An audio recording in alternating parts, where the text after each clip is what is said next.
So guys, so Monday night ரா வந்து பார்த்தீங்கன்னா நம்ம நெட்ஃப்ளிக்ஸுக்கு போக போகுதுன்னு தெரியும் ஜான்வரியிலேருந்து. ஸோ இந்த ஜான்வரி ஷோவை பற்றி நிறைய ஸ்பெக்குலேஷன், நிறைய சில வரவேற்பு இருக்குது, சில இடத்துல வந்து நெகட்டிவும் இருக்குது. ஸோ அதெல்லாம் என்னன்னு சொல்லி இந்த வீடியோவில் பார்ப்போம். ஸோ ஃபஸ்ட்டு பார்த்தீங்கன்னா நமக்கு இப்போ அனௌன்ஸ்மெண்ட் ரீசனாக வந்து என்னன்னு பார்த்தீங்கன்னா மண்டே நைட் ராவோட ஃபஸ்ட்டு எபிசோட், நெட்ஃப்ளிக்ஸ் எபிசோட் வந்து நம்ம லாஸ் ஏஞ்சலஸ் இன்டூ டோம் சொல்லி ஒரு புது ஸ்டேடியம் நடக்க போகுது.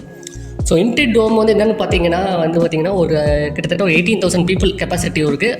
ஸோ நம்ம ரெஸ்லிங்க்கு வந்து 16,000 இருக்கும். பட் வென்யூ பார்த்தீங்கன்னா ஒரு மினி சோஃபா ஸ்டேடியம் நம்ம செமினியில் பார்த்துருப்போம் தெரியுமா, 32 அதெல்லாம். அதில் மாதிரி ஒரு சூப்பரான ஒரு stadium, sofa stadium, little sofa stadium சொல்லுவாங்க. அது செம்ம இன்டீரியர்லாம் இருக்கப்போ ஒரு கிராண்டியருக்கான கரெக்டான ஸ்டேடியம். ஸோ அது வந்து சரியான ஒரு அனௌன்ஸ்மெண்ட் வந்து ட்ரிபிள் எச் வந்து விட்டுருக்காரு. அது மட்டும் இல்லாமல் அதில் யார் நம்ம எதிர்பார்க்கலாம்னா John Cena, Cody Rhodes, Roman Reigns, Bianca பிளேரெல்லாம் வந்து அட்வர்டைஸ் பண்ணியிருக்காங்க. ஸோ இது வந்து ராஸ் பேக்ரவுண்ட் ஸ்பிட்டை மாறுறதுக்கான வாய்ப்புமே இருக்குதுன்னு நினைக்கிறேன் இதனால். ஸோ அது மட்டும் இல்லாமல் இதில் ஒரு ட்ராபேக் இப்போ என்னென்னு பார்த்தீங்கன்னா நம்ம நெட்ஃப்ளிக்ஸில் வந்து இருக்க பார்த்தீங்கன்னா லைவ் கிடையாது. ஸோ பார்த்தீங்கன்னா கொஞ்சம் ரீசெண்டாகவே பார்க்குறோம், WWE வந்து லைவாக ரா கொஞ்சம் 2-3 நாளாக வந்து 2-3 வாரமாக வந்து பண்ணலை, ஒரு டேப்பிங் பண்ணிகிட்ருக்காங்க. ஸோ அதே இது வந்து இங்கேயே நடக்க வாய்ப்பு இருக்குது. அவங்களுக்கு வந்து பார்த்திங்கன்னா காஸ்ட் எஃபெக்டிவ். ஏன்னா ஒரே ஷோ ஒரு நாள் வந்து 2 எபிசோடு ஷூட் பண்ணிட்டாங்கன்னா அடுத்த வாரம் வந்து ரெஸ்லர்ஸ்க்கும் கொஞ்சம் ஃப்ரீ டைம் கிடைக்கும், இல்லைனா அவங்க நிறைய அவுட் சோர்ஸ் பண்ணுறதுக்கு வாய்ப்பு இருக்குது. ஸோ வந்து பார்த்திங்கன்னா அது ஒரு ட்ராபேக். ஏன்னா லைவ் ஆடியன்ஸ் வந்து ரெக்கார்டெல்லாம் பண்ணிட்டாங்கன்னா அது வந்து லீக் ஆகிறதுக்கு நம்ம சோஷியல் மீடியாவில் வாய்ப்பு இருக்குது. பட் அதுதான் ஒரு ட்ராபேக். ஒரு அவைலபிலிட்டி பார்த்திங்கன்னா நம்ம லைவாக பார்க்காட்டி நெட்ஃப்ளிக்ஸுங்கிற ஒரு குளோபல் ஸ்டேடியம், அதாவது குளோபல் ஒரு பிளாட்ஃபார்ம் வந்து அது ஆக்சுவலாக இந்த குளோபல் பிளாட்ஃபார்மில் வந்து பார்த்திங்கன்னா பல கண்ட்ரி WWE வந்து இன்னமும் அவங்க ரீச்சை வந்து அதிகப்படுத்த போகிறாங்க. எனக்கு இன்னமும் சில கண்ட்ரியில் பார்த்திங்கன்னா WWE வந்து பேண்டு, அந்த ஸ்ட்ரீமிங் லைவெல்லாம் இல்லாமல் இருக்குது. ஸோ அதெல்லாம் வந்து நெட்ஃப்ளிக்ஸ் வந்து முறியடிக்கும்னு நினைக்கிறேன்.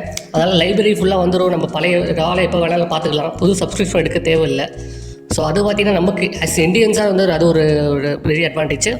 ஸோ பட் இந்த லைவ் இல்லாமல் இருக்கிறது வந்து ஒரு ட்ராபேக்காக நம்ம வந்து கருதலாம். ஸோ வந்து பார்த்திங்கன்னா அது மட்டும் இல்லாமல் இந்த ரூமர்லாம் பரவிட்டு இருக்குன்னா நம்ம நெட்ஃப்ளிக்ஸ் வந்து பார்த்திங்கன்னா கோடி Rhodes, Roman Reigns, John Cena 3 பேர்த்தையும் வந்து ரால் இருக்கிற மாதிரி கேட்டிருக்காங்களாம். ஸோ அது எப்படி பண்ண போகிறாங்க தெரியல கைஸ். WWEக்கு வந்து ஸ்டார் பவர் இருக்குது. ஆனால் இப்போ WWE மேஜர் ஸ்டாராக அவங்க பில்ட் பண்ணுறது கோடி ரோமன் மட்டும்தான். ஜான் சீனா ஒரு ரிட்டையர்மெண்ட் டூர் வந்து இருக்குது. ஸோ எல்லாத்தையுமே கொடுத்து நெட்ஃப்ளிக்ஸுக்கு கொடுத்துட்டாங்கன்னா அந்த சினிமேட்டிக் ஏராக்கு யூஸ்ஃபுல்லாக இருக்கும், கரெக்டு தான். இப்போ ஸ்மாக்டவுன் வந்து வீக் ஆகிடாதா அப்படி பார்க்கணும். ஏன்னா ஸ்மாக்டவுனில் வந்து ஒரு ப்ராப்பரான வேர்ல்டு சாம்பியன் கந்தர்லாம் வரலாம். பட் கந்தர் அவங்களாம் வந்து இன்னமும் நம்ம இவங்க லெவலுக்கு வரல. சரி, பங்கு வேறு ஆல்ரெடி ராலாக தான் இருக்காங்க. ஸோ அந்த சேஞ்சஸ் ஏதாவது பண்ணி ஸ்மாக்டவுன் பங்கு போடுவாங்களா, இல்லை நிறையா ஒரு குழப்பங்கள் இருக்குது. ஸோ அது வந்து எப்படி அமைய போகுதுங்கிறது நம்ம பொறுத்து தான் பார்க்குறோம். பட் ஓவரால் பார்த்திங்கன்னா இந்த நெட்ஃப்ளிக்ஸ் ரா விஷயம் வந்து ஒரு ஹிஸ்டாரிக்கல் திங்கு. ஏன்னா ஒரு இப்போ தெரியுது, இப்போ WWE வந்து ஒரு ரெஸ்லிங் வந்து ஆஸ் அ திங் வந்து எவ்வளோ பெருசாக வளர்கிற வாய்ப்பு இருக்குதுன்னு சொல்லி WWE வந்து ப்ரூவ் பண்ணியிருக்காங்க. ஸோ இந்த சினிமாட்டிக் ஏராவை WWE ட்ரிபிள் எச் வந்து சூப்பராகவே டிக்கெட் சேல்ஸும் சரி, ப்ரொடக்ஷன் குவாலிட்டிலேருந்து ஸ்டோரி லைன்லேருந்து எல்லாத்தையுமே ஒரு வேறு லெவலுக்கு கொண்டு போயிட்டுருக்காரு. ஸோ இது வந்து இன்னும் நெட்ஃப்ளிக்ஸ் வந்து இதோட பார்ட்னர்ஷிப் பண்ணுறது வந்து இந்த பலத்தை வந்து இன்னும் கொஞ்சம் அதிக ஸ்ட்ராங் தான் பண்ண போகுது. ஸோ நீங்கள் வந்து நெட்ஃப்ளிக்ஸ் ஏரா பற்றி என்ன நினைக்கிறீங்க?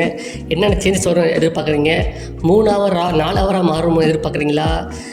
நிறைய ஸ்பெகுலேஷன்ஸ்லாம் இருக்குது. நீங்கள் என்ன எதிர்பார்க்குறீங்க? நீங்கள் என்ன நடக்கும்னு நினைக்கிறீங்கிறத கமெண்ட்ஸ் சொல்லுங்கள்.